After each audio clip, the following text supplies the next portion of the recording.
So welcome to ELT in Chile, a podcast about teaching English in Chile and now online. I'm José Luis Poblete. And I'm Daniel Gwim. And on this podcast, we share our knowledge and experience related to teaching English in Chile and now teaching online. In today's episode, we are interviewing two teacher trainers from Universidad Mayor, Erika de la Barra and Soffia Carbone. Erika de la Barra is a full-time professor at Universidad Mayor in Chile. She holds a PhD in literature from Universidad de Chile and has been involved in literature and language teaching at different private and public institutions. She has published in the area of literature and EFL contexts and presented in relevant EFL conferences. Soffia Carbone is a full-time professor at Universidad Mayor in Chile.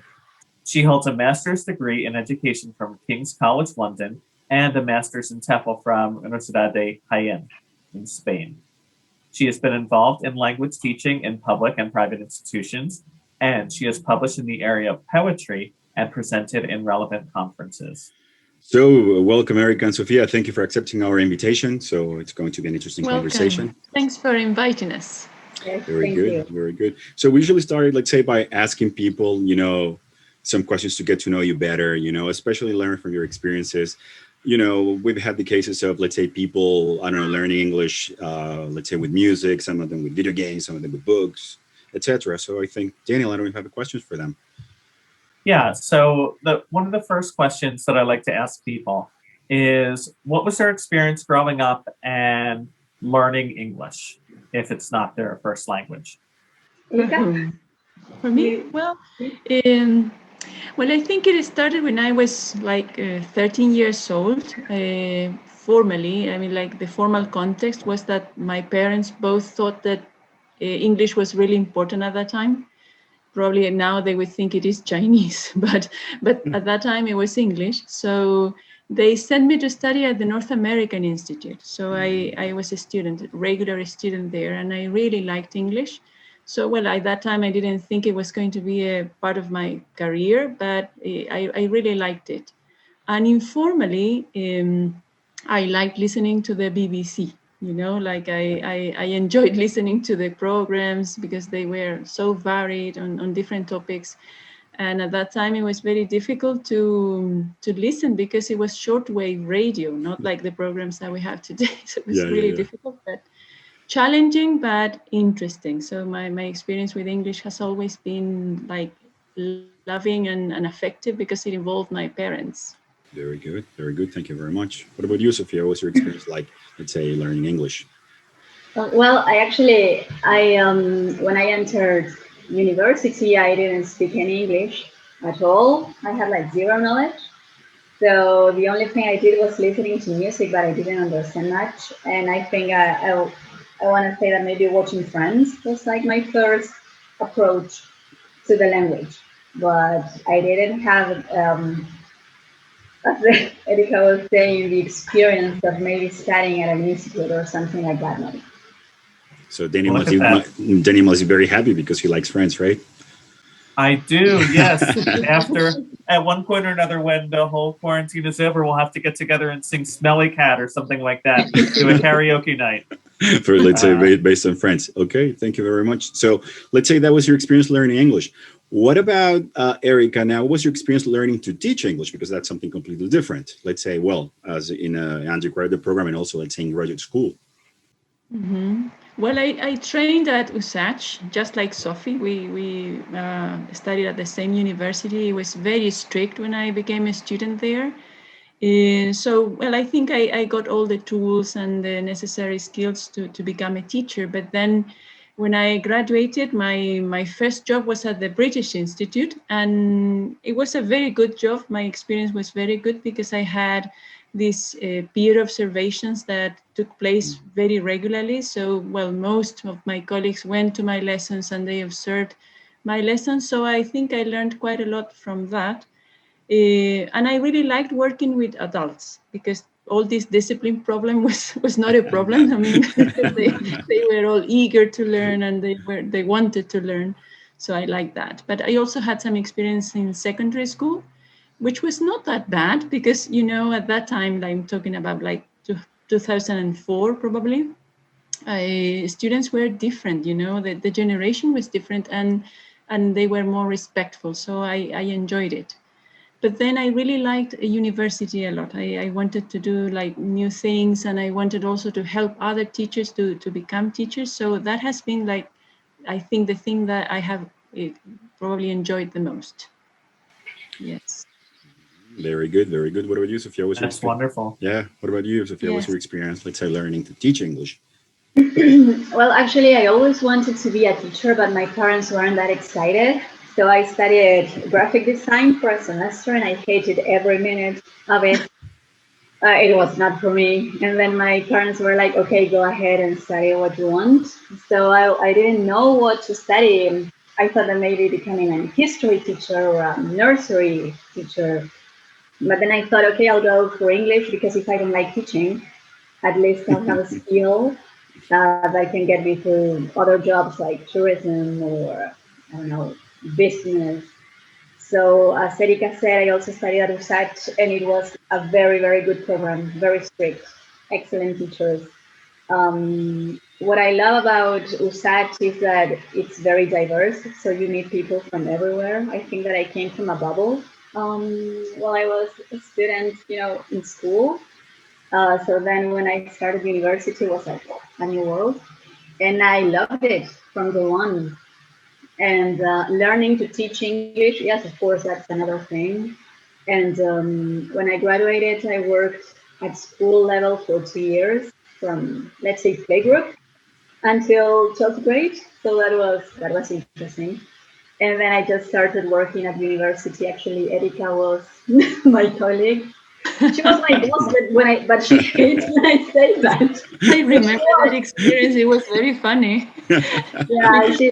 Yeah, Can I because talk about that experience later? Of course, of course, of course.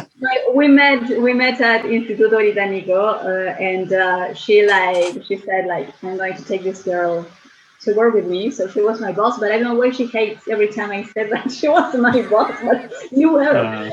And that's when I started my experience teaching at university level and also at Universidad de Santiago. So, and then I never went back to teaching at school.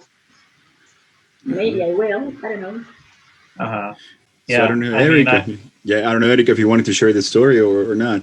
The story was that I had a boss in this university that I'm not going to name.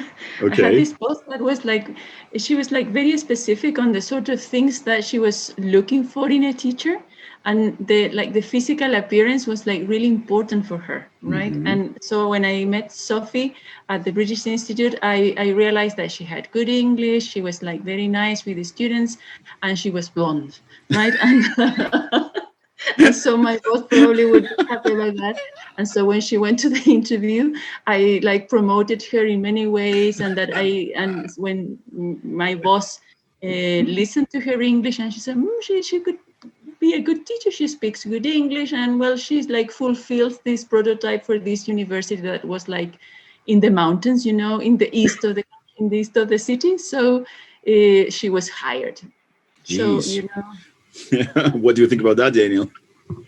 I saw don't you know. raising your eyebrows. Yeah. And I mean, I think that this is the thing, that sometimes these things happen. And I remember when I've been at institutes, I was told that they got requests for English teachers, for businessmen, and they made it clear that they wanted gringa rubia, and they made it clear that that they wanted a teacher that was female and very attractive. Exactly. Which seemed quite inappropriate, because it's about learning English. It doesn't matter what the person looks like. Yeah. So it's a shame to hear that that's happening in academia also. Yeah. Yeah, it is. I think that not that much today, because I think that we are more aware of the negative effects of those prototypes. But I mean, years ago, I think it was like very often, very common. Even when you apply for a job, it was requested that you send your picture. Yeah. But now of course, that's not part of it, but it was. Yeah. That's a very interesting story. Thank you, Erika, Yes. for sharing that. So It's Daniel, funny. I I know. absolutely. We always laugh with Sophie when we remember about this. Of course. Yeah, that's something, let's say, I would not forget about. So I don't know, Daniel, do you have any other questions for Erika or for Sophia? Yeah. So one thing I was really interested in, Erica, so you have your PhD in literature, and I was wondering what was that experience like getting your PhD, and how do you use literature in your classes? Mhm. Well, I trained at the University of Chile for my PhD, but I was in Oxford for a sort of internship for some months to finish my thesis, which was a huge work on British poetry and Borges. It was like I was working on the two writers. Um, so when I graduated, I wanted to teach literature at the university, and well, I searched for different places to work, and well, I went to different universities, and my experience has always been that literature helps the students somehow to tune in with those feelings that somehow are hidden inside, and sometimes it's difficult for them to express them, but they see them reflected in characters, for example, and so they are able to speak about what's going on in that character or through a certain plot. So I believe that literature, I mean, in itself is interesting because you can get to know a lot about culture, and you can also to know a lot about the way a piece of literature is written and all that. But you can also use it for EFL purposes. And this is what we did in our research, because we really wanted the students to have a context so that they could not just, I mean, refer to English as grammar, because that's really what happens here. We wanted them to have a context that was more interesting, and where actually they could feel that they could speak about their feelings, emotions. Most kids have problems with their parents, for example, or they are trying to have a relationship. So we search for stories that were appealing for them, because we thought that that would help them develop their linguistic skills. So when I teach here in Chile, I always have those two things in mind, because we don't really teach literature as a subject or as a discipline in itself. Mostly is to help students learn the language. So I try to comply like with the two things. Yeah, I mean, like what you That's mentioned about, let's say, yeah, poetry, for example. I mean, that's really complex, expressing feelings and things like that. Yeah. But let's say, like, I agree with you, Erica, when you say that literature sometimes is seen as this, I don't know, just reading a book in a library. It doesn't have to be like that. I mean, there are different types of literature that you can include in, let's say, in the classroom. It can be, short stories. It can be, a book. But let's say people just see literature as just a book, and that's, let's say, it can be really intimidating for students. So Of when they see course. literature like that, I don't know what you wanted to say, Yes, Daniel we or usually Erica. use reader response theory when we are working in class. So basically we read a story, and then what I do is to talk and discuss what is the response that they have towards the story, right? For example, one story that I really like is these stories by Virginia Woolf, for example, that have lots of missing information, and there is a lot that the reader needs to do in order to find out what happened. For example, The Legacy is a story that I really like a lot. And so they speak about it, and they somehow talk about their feelings and the problems of chauvinism, for example, feminist or chauvinistic society. So it has worked so far using that approach. Very good, very good. So, Daniel, I don't know what you that's want to ask. wonderful. Yeah, and I mean, I think that this is a really good point that literature doesn't have to be a novel. It could be something as simple as a piece of poetry, a short story, and Yeah. I think that could be accessible to students, particularly if they're analyzing it or discussing it in another language. And I Yeah. think that, as you said, also learning about culture through Mhm. literature, I think that Yeah. can be really powerful. Yeah. So, in that same vein of talking about literature, the two of you actually published a really interesting paper that the both of us have read. So, can you summarize what your research, and we can see Jose Luis has it right there. So, can you go ahead and summarize what your research was related to literature and cooperative learning in vulnerable schools? Mhm. Yes. Well, actually, that's an idea. When Erika joined the team that we're working in now at the university that we're working today, she came up with this idea of us working together. and doing some research. And I was like, yay, because I really needed this sort of godmother to lead me in the way of research. So she was very generous, and she came up with this idea of bringing all of this cooperative learning theory into a project and implementing it, but to vulnerable schools, right? So that was mainly the paper. What it does is to report this quality action research study, right? And as I said before, what it does is to analyze the use of cooperative learning through literature, right, into vulnerable English, let's say, classrooms, right?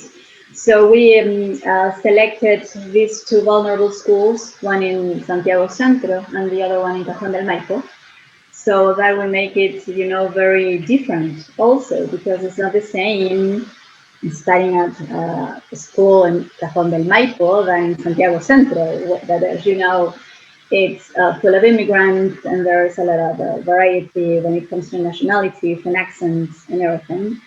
And the idea was to expose students to a methodology that they have never experienced before. We think that teaching English through literature, which is something that happens at more, let's say, I'm trying to look like for the right word. I'm just going to go with posh schools, Okay. Or we could also like, say maybe more affluent schools. Yeah. Schools with more resources. Yes. They do have access to this sort of lessons in which is more of a luxury, because you can study English through reading poems and short stories and actually thinking upon them and reflecting and having a conversation. And that doesn't happen in vulnerable schools in Chile. I mean, Erika and we know, and I'm sure that Jose Luis and you also know it.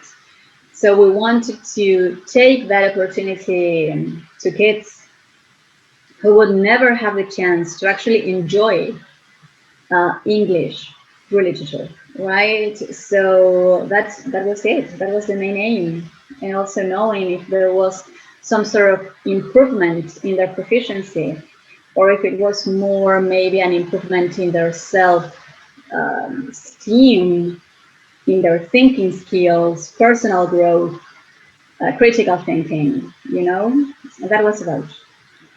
So it sounds like it really kind of like it brought together this idea of cooperative learning, social emotional learning, things like that, collaborating with other people, which kids in vulnerable schools, it sounds like, don't really get the chance to do.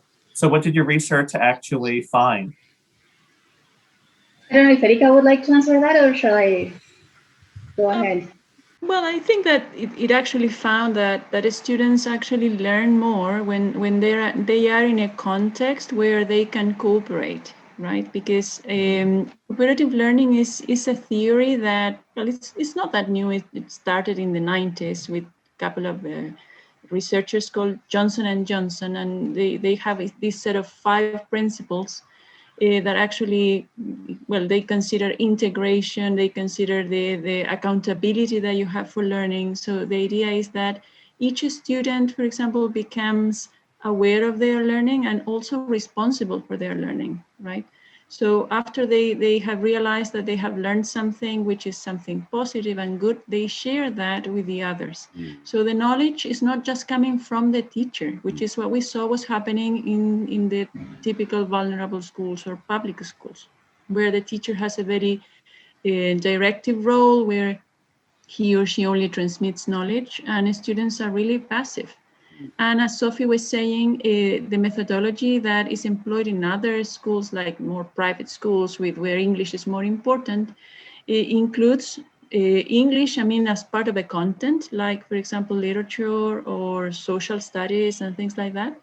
And also cooperation, a lot of cooperation, which goes beyond than just merely group work. It's more than that, because in cooperative work, students need to be aware of what they are learning and also to be responsible of that and share that knowledge with the rest. So they go into different tasks. For example, there is an activity that we usually do about cooperative learning, which is, for example, in a story. There is a student, for example, in the group who is going to be in charge of learning about the culture that is connected to that story. Another student who is going to be in charge of the vocabulary. Another student who is going to be in charge of grammar. So after that, they have read the whole story, they talk about it, but then each of the students share the knowledge that they have about these specific tasks, and so they all learn from each other. So it makes it, I mean, the idea is that the learning is social. It's not something that you learn on your own or in a passive way. Interesting. I think that sounds like a very interesting project. And how did the students react? Like, was it a positive experience for you, you found, let's say, for the students and also for the teachers? Yeah, well, actually, we went to observe some lessons. Erika went to the Honden Life, and I went to the one in the center of the city. And students were very, very happy, very, very excited, motivated. We had this closure ceremony at Universidad Mayor. It was like pre-pandemic life. So it was like very, very exciting for the kids. That one was for the kids from Cajón del Maipo. So it was very, very cool because actually some kids they had just visited until Plaza de Puente Alto. They had never been to the center of the city, so going and visiting this university campus for them was like amazing. So we gave them like a diploma and we showed some cake, and the same thing happened at the school in the center. So kids were very, very excited about everything. The teachers were also happy, and that's part of like another paper that we already wrote with Erika that we're expecting to publish this year, which has to do with the teacher's perspective on this experience, right? Because we asked them to keep a journal, so they wrote a few things after each intervention. So it was a really, really positive experience, and I think that it would be great to do it again. Yes. You know, that's just probably the only thing that was challenging at the beginning was like this methodology, as it's not really employed in these schools. It was difficult for students at the beginning to understand what it meant. So the teachers really had to train them first on the methodology. But after that, after a few weeks, of training, they really learned how to work. So it is possible. That's wonderful. Yeah, and I mean, with what you said, Eric and Sophia, this made me think of a few things. So I think the example that you gave with clearly defined roles, I think that's so important. Not just the students are thrown into groups and it's, all right, you're going to do this together. No, this is your role, this is your role, this is your role, this is your role. I think that structure really helps students. And yeah, I think giving these kids the opportunity to go to a university, that they probably would have never done otherwise, I think that's wonderful. And yeah, also the training of it. I think that kids in schools, they need a lot of training with procedures, routines, things like that. But once you do that in the beginning, then it just makes the rest of your academic year so much easier. Exactly. So now we are planning with Sophie also to launch this workshop where we are going to help they are like fifth year students to learn to work with cooperative learning, because people think it is just group work, but it is a little bit more complex than that. Yeah, it's not like Daniel was saying, like, okay, guys, you have to work together on something. Yeah, there is a task, there is a goal, and there is some sort of let's say procedure. Exactly. With that. You have to plan very carefully. Yeah, very interesting. So we could work on a booklet with activities, and that booklet has been shared to practice fields for our program. So that's what this workshop that we're probably going to do late April, I think. Yes. That's going to be like sharing all of our findings, / giving tips, and also sharing the booklet. Interesting. Very good. Very good. Oh. So yeah, Sophia, you were talking about, let's say, pre-pandemic life. Yeah, I know that, and also pre-pandemic teaching. So my next question has to do with that. How has your teaching been affected by, let's say, pandemic? What are the main problems you have encountered? Erika or Sophia, I don't know. Maybe you would like to. Maybe we can all just talk about that. I think that's such a huge question. where to start.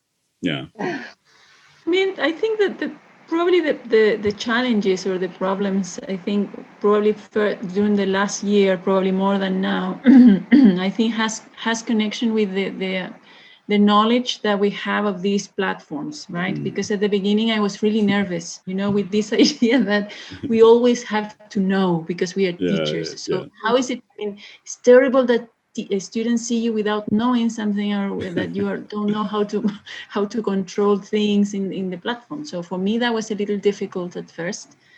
And also, of course, because you somehow lose like this human touch, because of course you are no longer seeing people like in 3 dimensions. I mean, that's weird. We are all now flat, you see. So that was difficult at me at first, but then little by little I think that people start getting used to the new ways, and well, let's try to make the best of it. I mean, I think we have to keep a very positive attitude with the students, because sometimes they tend to feel nervous, anxious. So I think that's the first thing for me, is like to be happy all the time. Try to make them happy, try to ask them how they feel, how are you feeling today? And so now, I mean, very shyly they are, turning on their cameras because they didn't want to do that. But you know that there are students I don't know. I never knew how they looked like last year. Oh my gosh. Yes. So you really tried it. I tried to make them now feel more relaxed and turn on their cameras. I think they are learning, I think. So it's a matter of practice, I think. So you try to spark some joy in your classes. You try to spark some joy in your students. All the time. All the time. All the time. I mean, for example, today it was 3:30 and they were really tired. They didn't want to speak. So I showed them my big coffee, for example, and I told them that it was a must that they brought their coffee. And so they laughed a little bit and they were happier and tried to participate more. There you go. What about you, Sophia? I think it's everything that Erika has already said. What I miss most, definitely is to look at people's eyes, like having more connection. I feel that through this, it's not that possible. I don't know how tall they are. I don't know like style, because I think that the way you dress can say so many about their personality, how they speak, what they eat, what they don't eat. What Erika was saying is like, I only had black little boxes as a student, they have like no faces, no nothing. So that was very, very depressing, I would say, at some point. It was hard for me to keep my motivation and my spirits up. Because what Erika is saying is true. You want to make them happy and you want to make them feel comfortable. But what about you? Teachers, we are not robots. So we also have feelings and we also feel sad. And sometimes we don't feel like turning on the camera because this thing of looking at you all the time, it's like you feel the pressure, right? It's like the camera is here. I really miss face-to-face classes. Yeah. I can wait to go back to teaching. Face-to-face. Yeah, I 100% agree that energy is not the same as teaching in person compared to online. Getting students to turn on their cameras, it's just not the same. So we've obviously been facing a lot of challenges with the pandemic and teaching online. Have you found any opportunities or any positives with your experience in this past year or so? I'm sorry, I just wanted to say that when you were talking about the challenges, I think that what I miss the most, I think, is like the coffee, let's say, talk, or the hallway talk. When you speak, while you're waiting for someone to open your classroom door, you talk to your students. During break, you talk to your students and colleagues. I really miss having coffee with Erika, even though we've been in touch, it's not the same, Like you're asking about the good things. If I have to be like completely honest, the only good thing is that I can wear my pajamas like on my bottom. From up to here, I'm like decent, and then I'm just wearing, I don't know, pajamas, or then I can wake up, I don't know, 40 minutes before the lesson because I don't have to take any sort of I don't have to know, you know. And maybe what I've learned when it comes to technology hasn't been much, but maybe a little bit. But that's it. I don't know if Erika has more to Something say. more of a opportunity that you found. Yeah. Yeah, Or for maybe me, are there any? for Go me, ahead. it's only the fact that probably you can have meetings like these probably with people even from other countries, and I guess that Sophie is in charge of this. I don't know if you are in charge of the ECU this semester, Sophie, but Always. the possibility of actually speaking to people from other countries, from other cultures, that would be really, really difficult if we wouldn't have this technology. Mm. Yeah, absolutely. I Yeah. think, yeah. We actually have right now the students that just entered university, you know, like third year students. Some of them are at different cities. They are not in Santiago. Some of them are in Erika, Punta, Puerto Natales, I think. So that's, I think, that's nice because in a way they are with us. Of course, when everything goes back to normal, fingers crossed, they will have to move to Santiago, but now they are in their houses, you know, attending classes. So I think that's a good thing. So Yeah, Daniel. I think it can be hard to be optimistic and to see the positive of these things. I do agree, with the being able to sleep in is very nice, not having to travel, being able to connect with people from all over the world. I think one thing that could work well for students, if lectures are recorded, if classes are recorded and students don't understand, they can go back and they can watch it. Yeah. I think something like if you're teaching pronunciation, your students aren't physically further away from you as in a physical classroom, so all the students can see what your mouth looks like, the movements that you're making, if you are teaching pronunciation. So I think that small things like that, it's not much, but I think that is something Yeah. that can maybe help out students a bit. Yeah, and also like maybe something like Sophia and Erika, like what you were saying about, let's say, being in front of a camera all the time.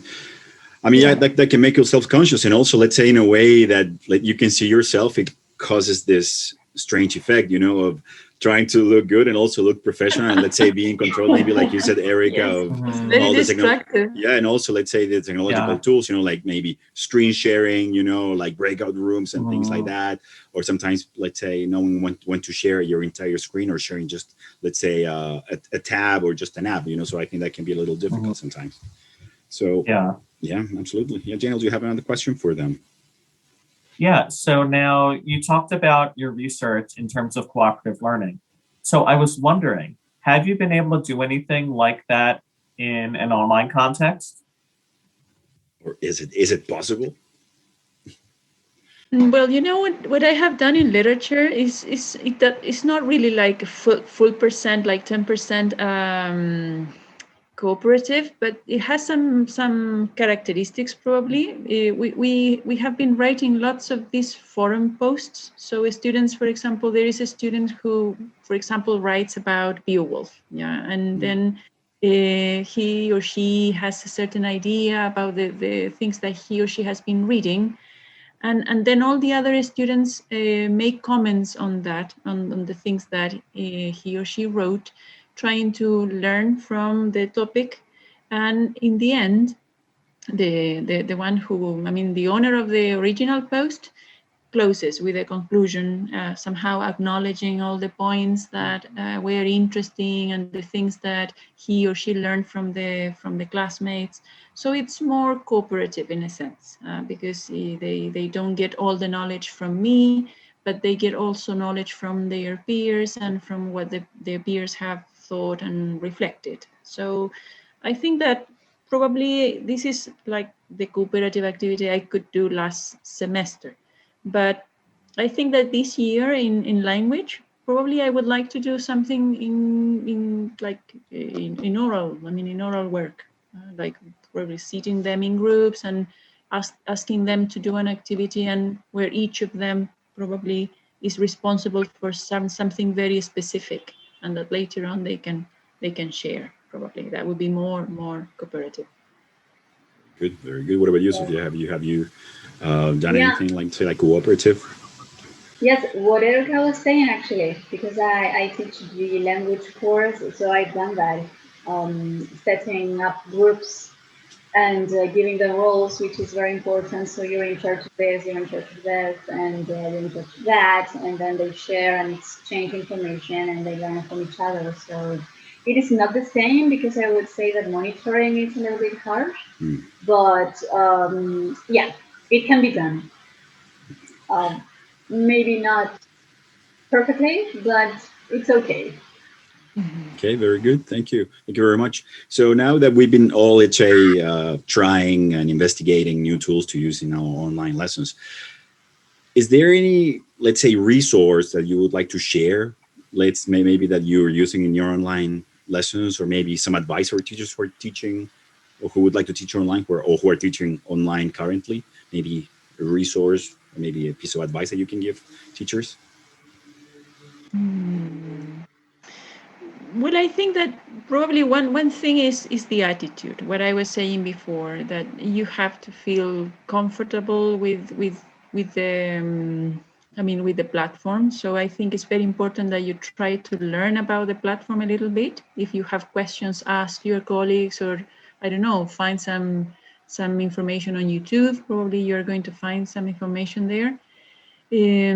So try to keep a positive attitude, because I think that students still feel that they are not going to learn the same, that their learning is going to be deprived of something, that they are going to be missing something. So you have to make them comfortable and that somehow confident that they can really learn if they become responsible and if they really want to turn on their cameras and their microphones, especially their microphones. I think that's one thing. The other thing I believe is important is, well, of course, try to be very varied in your didactics. Try to use different things, videos, maybe try to incorporate group work in class. Try to surprise them sometimes. I think that surprise is always good, because if they always know what you're going to do, this is the teacher who is going to go by the book. So it will be really boring. And why am I going to go if I will watch the recording? You see, I think surprising them sometimes, giving them something that they don't expect, I think can be really useful. I think that would be what I could advise. I don't know, Sophie. I think that my piece of advice has to do mainly with like be careful and try to assume any problems that you may encounter when using different platforms. For example, if they are too heavy, not everyone has like a really good computer, or if you really need a microphone or a camera, it's like everyone needs to be able to participate. Is the internet good enough? If you're going to use something like Menti or Jamboard or I don't know, so many things, all of those things, like do they all actually have internet connection on their phone?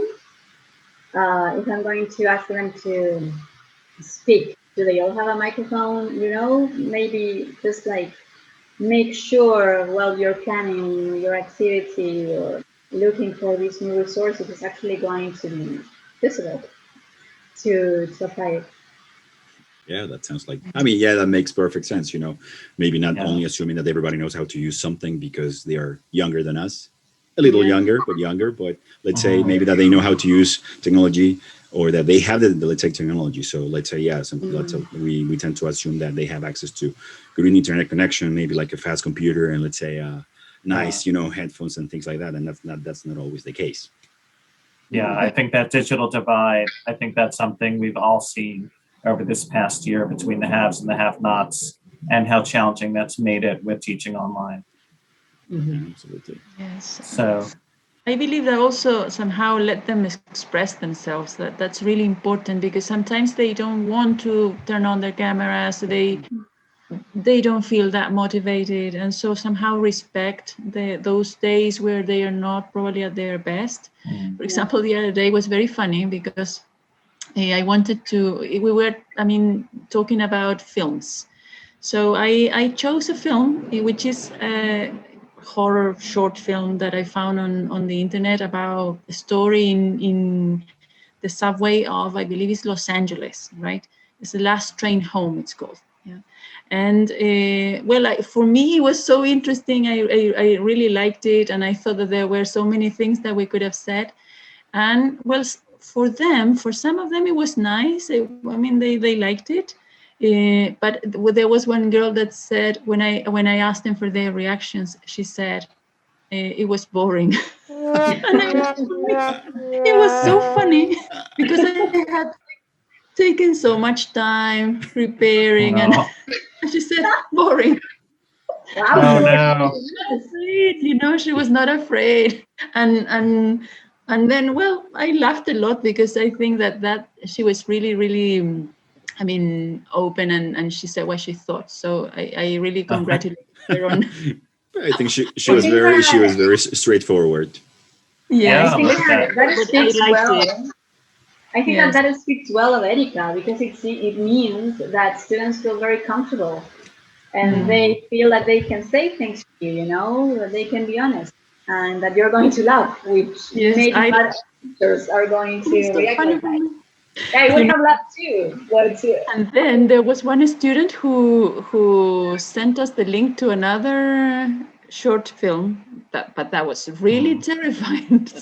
So so I understood that I think that for them, what I had shown them was not that You terrifying. could have just said like boring Uh, or something. Who sent this boring clip or something like that? Yeah, they expected something like, I would say, gore, more gore. Yeah, absolutely. Very Look good, at very that. good. Hey, Daniel, I don't know if we have any other questions for them. Yeah, so this has been really interesting hearing about this cooperative learning, helping out in vulnerable schools and things like that. So I was wondering, what does your future hold in terms of research and future projects? we're actually working on something now. Again, pre-pandemic life, I went to participate at this conference. I was speaker at a conference in the University of Minnesota, and there was like this really, really interesting, let's say, older lady with really, really strong pink hair, and I thought like I really want to know what she's going to talk about. I was like, for some reason, attracted by her, and she spoke. Her name is Rebecca Oxford, and she speaks and she studies peace building in the classroom and through language. How to build peaceful environments, and mostly how to build inner peace, which I think is really, really important. So since I've always been a little bit of advocate for lost causes, and I've been always very socially aware, I feel that it's very difficult to work towards peace when there is no justice. So I had this position of like, I don't want to have any peace in the world because there is no justice, you know? So it was very interesting to see her perspective that actually, if you work with peace through language and inner peace, you can live in a very, very dreadful world and still be able to share peace among others. The idea is to live in a peaceful environment. And if you can transpass that to your students, that's great. So Excellent. this theory of different ways of peace, like inner peace, interpersonal peace, ecological peace, so that's what we're going to do. We had everything ready for doing it in 2020, and then the pandemic hit, and we were just like going nuts, just trying to teach online. So we couldn't implement anything, but this year we're doing it. So maybe Erika can share a little bit about what we're doing. Which was very interesting. So, Erika, what do you want to share with us? Well, I think what was Sophie was saying was very interesting because, like in 2019, we had this social outbreak, and what it meant for us. So students and in general people were speaking about peace. Was it possible to have peace with all this conflict? So one of the authors that we are reading and studying in this project is Galtung, this sociologist from, I would say, is Norway, who talks about different types of peace and different types of violence, for example, right? So we are aware of this direct violence, which is easy to see, but somehow the structural violence, which is like underlying, is not that obvious to people. And this is why the social outbreak happens, yeah, and it happened here in Chile.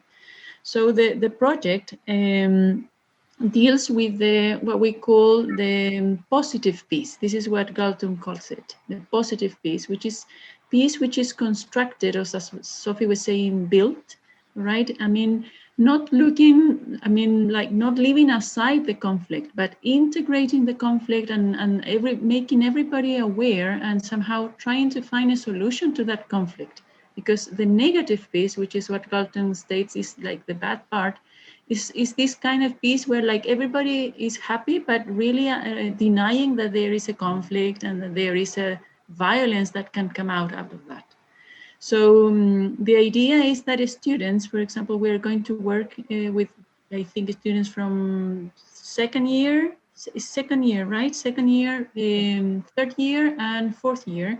We have designed some activities that are based on all these types of peace that Sophie was saying, like inner peace, for example, interpersonal peace, ecological peace.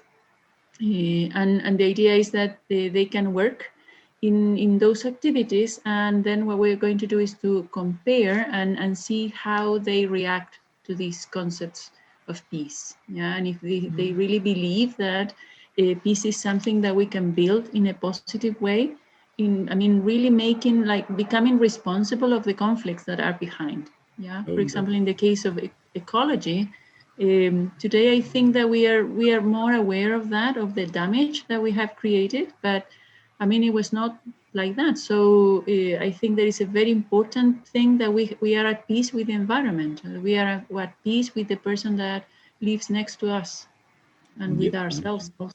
Absolutely. I mean, that sounds like a very inspiring topic. I mean, like thinking about the current context in terms of what Sophia was saying, social justice, like ecological, let's say, or maybe peace and things like that. I think those things are very interesting to be discussed in a class, also for future teachers. I think it can be not only in English, but let's say for any other type of teacher. I think that's, so maybe you will have to tell us about that in the future, how your research is going, and you can share that with us. Right, Daniel? Definitely. Yeah. And I mean, I think that this even has broader implications, because if you look at Chile, there was a social uprising that happened. But I mean, if you look in the United States, things are so polarized. Yeah. People are either on one side or they're on the other side. There may be some people in the middle, but you do have these extremes. And it seems very difficult for people to come together and to try to achieve peace or work together, or kind of work in any type of capacity to achieve peace or some type of understanding. Yeah, exactly. Yeah, this is because the conflicts are not really taken into consideration. They are there, but there's no like a real, I think, a will to solve those conflicts. Yeah, I think it happens everywhere, not just here in Chile. Oh, yeah. Absolutely. I think it would be interesting, Erica and Sophia, if we would like to share maybe some of those authors, so maybe we can use them in or publish them in our website if people would like to find out more about, let's say, peace education. So I just have, let's say, I think we just have a couple more questions, like maybe 20 questions. No, we just have maybe a few more. So if people are interested in connecting with you to learn more about your research, how can they contact you? Do you have, maybe you would like to share an email address, or maybe, I don't know, we can post something? I think our institutional email, right? That would be like the best way. So my email is Sophia, that's with a double F. That was like my dad's idea. So that's Sophia.Carbone, that's Carbone, at umayor.ca. Yeah, and mine is Erika with a K, right? Dot de la Barra at umayor.cl. Yeah, and of course, we're going to be posting that information on our website. So that's it for this episode of ELT in Chile. We hope you enjoyed this interview with Erika and Sophia. We'd like to thank you both for your participation and your interesting ideas and projects and sharing your experience with us. If you have any comments or questions, you can write us at podcast@eltinchile.com. And you can also find this interview on our website, which is Daniel, www.eltinchile.com. So thanks for listening. I'm José Luis Poblete. And I'm Daniel Gwim. Stay safe, stay kind, and Keep on teaching. teaching. That's